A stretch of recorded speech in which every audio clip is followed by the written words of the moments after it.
Assalamualaikum warahmatullahi wabarakatuh.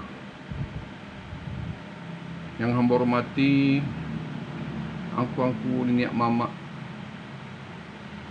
angku-angku bapak-bapak, ibu-ibu, umumnya lah masyarakat Minang dimanapun berada, dapat mendengarkan dan menyaksikan video pendek kita pada saat ini. Kembali kita bertemu dengan tema pokok talipek di kambang, talamun di kakek. Dan tema yang kita angkat atau subtema yang kita angkat adalah jika adat belum diisi, suami belum boleh tinggal di rumah istri. Angku-angku, bapak-bapak, ibu-ibu yang hamba hormati, menurut aturan adat Minangkabau yang asli, seorang suami belum boleh tinggal di rumah istrinya atau di rumah mertuanya sebelum aturan adat diisi atau adat diisi limbago dituang, sekalipun mereka telah melaksanakan pernikahan atau diikat dengan pernikahan. Hal ini sering terjadi apabila pernikahan itu dilaksanakan di perantauan, sehingga aturan adat belum dapat dilaksanakan atau adat alun diisi limbago belum dituang. Alasannya adalah rumah yang ditempati oleh keluarga istri atau ibu daripada istri itu berdirinya di atas harta pusaka tinggi yang merupakan milik bersama atau milik komunal, kolektif di dalam kaum atau suku keluarga daripada kaum mereka yang bersangkutan. Sehingga siapapun menantu atau apabila ada menantu atau sumando yang baru harus terlebih dahulu mengisi adat dan menuang limbago. Hal itu tentu melalui musyawarah mufakat antara mama kedua belah pihak. Jika suami istri tersebut berasal dari satu kampung, persoalannya tidak akan terlalu sulit, dan dia suatu saat pulang ke kampung.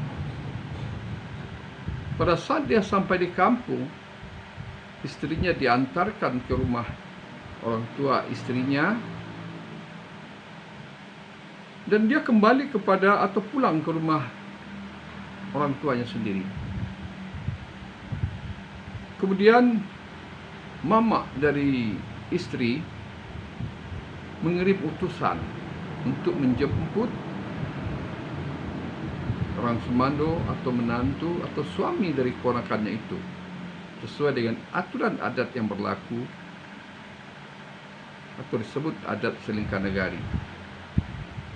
Hal ini tentu melalui musyawarah mufakat di antara kedua belah pihak mama, antara mama istri, mama dari keluarga laki-laki.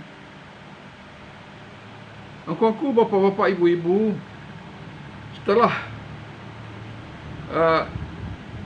ada 3 aturan yang mengikat suatu pertemuan dalam aturan adat Minangkabau. Yang pertama adalah aturan adat. Yang kedua, aturan agama. Yang ketiga, aturan negara Republik Indonesia atau NKRI.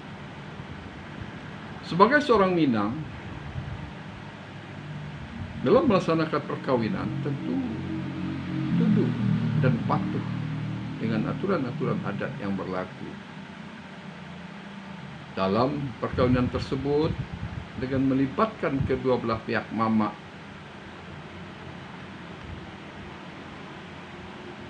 Hal ini dilaksanakan sesuai dengan aturan yang berlaku di nagari-nagari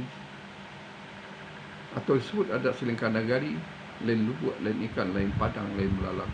Tapi umumnya ada aturan garis benang merah yang sama di antaranya. Hal itu adalah dek lama kato di air, dek manih kato di jalan, nampaklah orang yang tertuju. Maka diutuslah manti. Kato manti menyampaikan, kato mama membulekkan, kato panglu, kato menyelasai.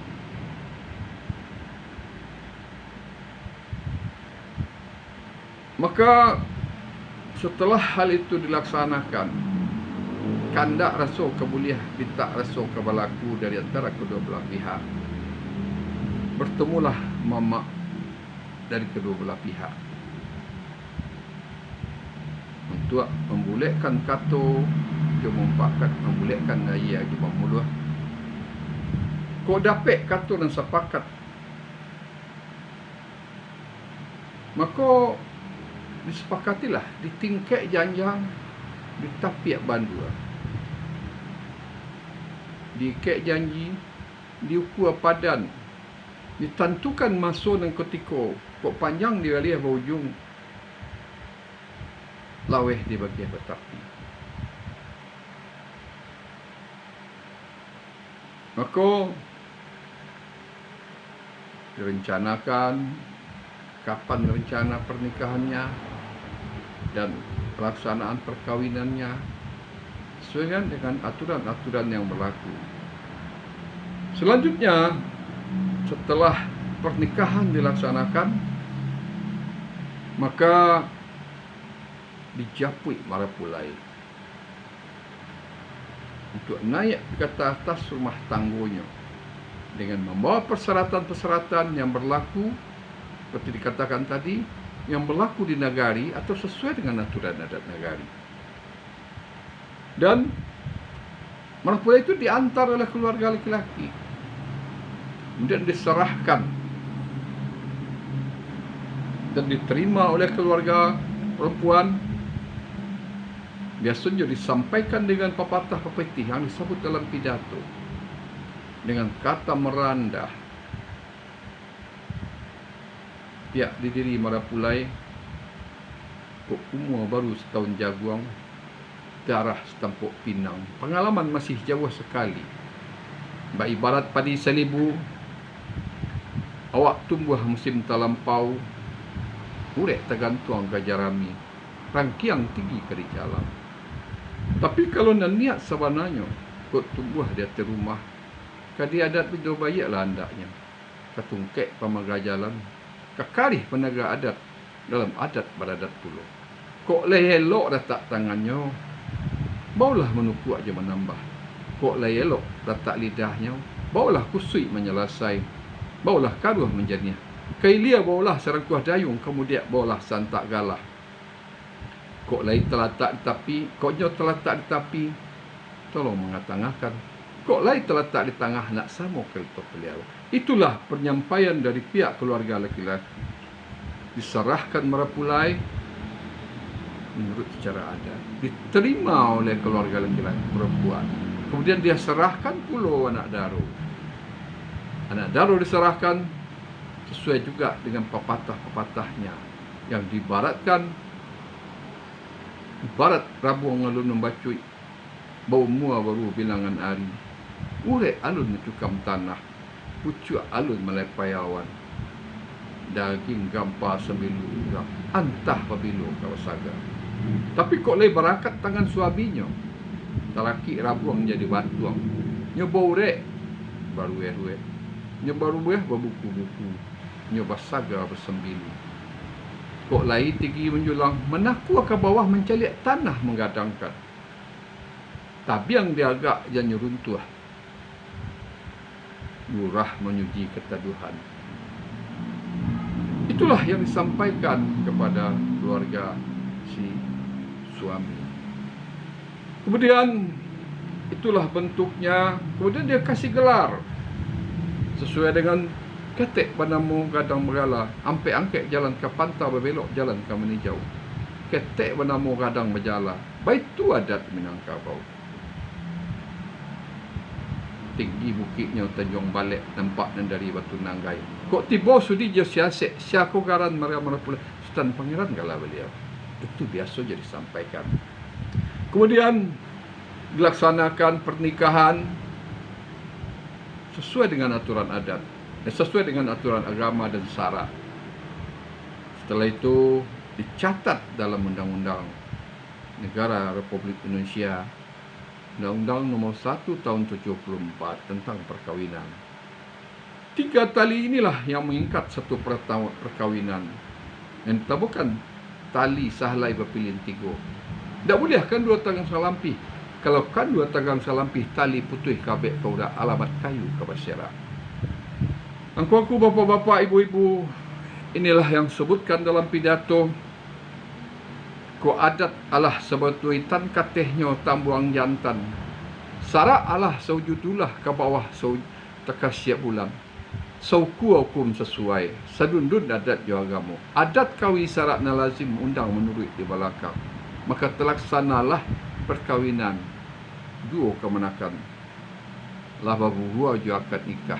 Bakabe arek ijab kabul. Katangga rasul tak mungkin antah ko garak dari Allah. Angku-angku, bapa-bapa, ibu-ibu, 3 tali inilah yang mengikat satu perkawinan yang ideal menurut adat Minangkabau. Beradat, beragama, dan berundang-undang. Angku-angku, bapa-bapa, ibu-ibu, demikian saja dulu yang dapat disampaikan. Mohon maaf atas semua kekilafan. Terima kasih atas perhatian. Wabillahi taufiq wal hidayah. Wassalamualaikum warahmatullahi wabarakatuh.